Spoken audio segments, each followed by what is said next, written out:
So ayan na, magandang araw sa inyo lahat mga paps, and welcome back again sa ating channel, no. So meron tayong kunting recap sa araw na to. Bali meron tayong ginagawa ngayon, bali isang Samsung ito Samsung 55 Smart TV na model niya, UA55 TU6380G. Yan. So ang reklamo ng may-ari nito, ano siya, mga ilang minuto lang, hindi kaya siguro abot ng 1 minute is ano siya, magtutubulimis na yung kanyang picture. So ginawa natin, mahirap kasi isolate yung ganitong ganitong model ng Samsung, kasi kung wala yung kabilang side ng kanyang LVDS cable o ribbon, mapoprotect po siya. So kailangan talaga yung dalawang ribbon nakakabit yan para mag-proliferated yung unit, no? Kasi kahit saan banda dito mawala o hindi nakakabit, protect po yung unit natin. So ang ginawa ko is nag-trial and error ako, kasi nga double image siya. Mga ganun kasi kadalasang problema is yung kanyang mga clock signal. So tinanggal po natin yung frame dito sa kanyang top board, akip sa may top board niya. Dito tayo nagsimula, nag-trial and error tayo na mag-block at saka removing dito sa side na to, no. So dito tayo nag-try, nag-block po tayo ng dyan, bali 16 pins yung blocking natin. Yun yung tape, yun yung blocking natin dyan. Punta yan dito sa side na to. Ito yung kanyang ito yung kanyang connecting link galing dito sa may ribbon. Ayan, dadaan mo na siya ng mga resistor bago siya papasok sa may source scope natin, no? So ang ginawa ko is binlock ko yung kanyang clock signal dito. Asa na yun? Dito, kasi ito tinest natin kung saan sa kukonekta dito sa may ribbon. Dito siya banda. So binlock natin is 16 pins. So nung may block natin yung 16 pins, hindi na po siya nagdo-double image, no? Hindi na po nagdo-double yung kanyang imahe, pero problema, nagkaroon siya ng fine lines. So ginawa natin para makuha or ma-fix natin yung fine lines, para mawala yung fine lines. Ito, hindi po natin tinanggal yung tape. So nanatili po yung tape dyan. Ang ginawa natin is meron tong meron pa siyang connecting link ulit. Yan, nakita. Yan, meron pa siyang dadaanan na resistor. Dalawang resistor yung dadaanan niya bago siya papasok sa may source scope natin. Yan, shout out, Big Boy.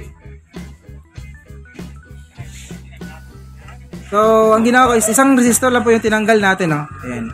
Kasi itong resistor ito yun. Ito yung dulo. Ito yung dulo. Galing yan dito sa may ribbon. Papasok yan dito sa may kulay gold na bilog. Dito. Patay na patutok, no? Wait.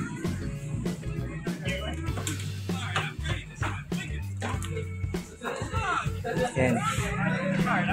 So papasok yan, yung bilog na yan galing sa may ribbon natin, pasok dito sa may resistor. Tapos yung resistor naman dadaan ng isang resistor din bago siya papasok sa may source scope natin dito. So ito yung mga resistor na tinanggal natin, no?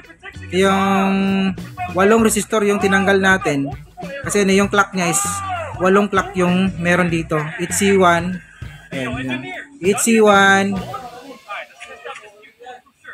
HC1 at saka hanggang HC8. So pati binlock rin natin yung kanyang yung BGHs. Ayan, BGHs, tapos yung BSS niya. Binlock rin natin yan kasi magkaroon siya ng flick or yung ilaw, yung parang ilaw, magdadrop yung ilaw ng sa side na to, no. So binlock po natin yan, pati yung BGHs natin na lines. So ito lang yung clock natin is tinanggal natin talaga yung resistor na papasok sa may source scope natin. So pwede naman na hindi natin tanggalin, pero sa akin tinanggal para sigurado na hindi ako naging kampante dito sa tape nito, no. Baka sakali magkaroon ng problema dyan, mag-connect dyan, so magkaroon ng problema kasi dinugtong po natin yung clock natin. Ito. Wait. Ayan. Dinugtong po natin yan ito mula sa papasok sa may source scope na to, no. Ayan. So ito HC8, dinugtong natin yan. Ayan, okay. Connect natin ng magnetic wire hanggang HC1. Then, kinonect natin sa may ground. So, direkta na natin kinonect yan. Hindi na tayo gumamit ng 1K resistor. No? So, rekta na yan. Nakarekta na yung clock natin sa may ground. Then, ito yung kanyang resulta. Oh. So, ito yung kanyang naging resulta. Again. Ayan. So, kung makikita na dito, wala na siyang fine lines.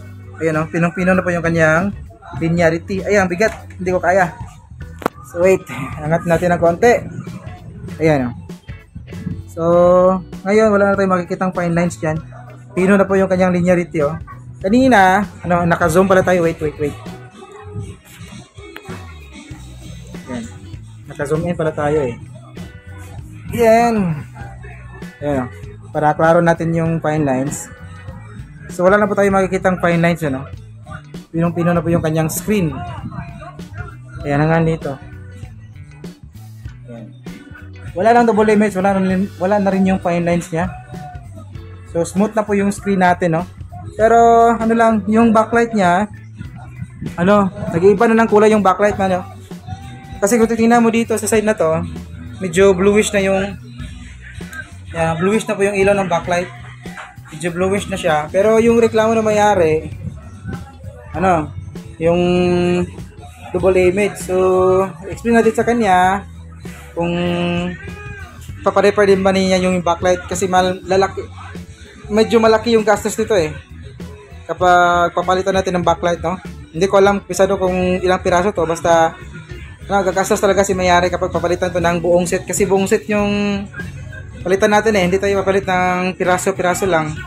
Kasi malapit yung pababackjob po tayo, no? So, kapag ganoon, backlight repair, palitan talaga lahat para iwas backjob. So, pa-confirm natin sa mayari, kausapin natin kung okay lang ba siya na medyo bluish na yung ilaw ng backlight.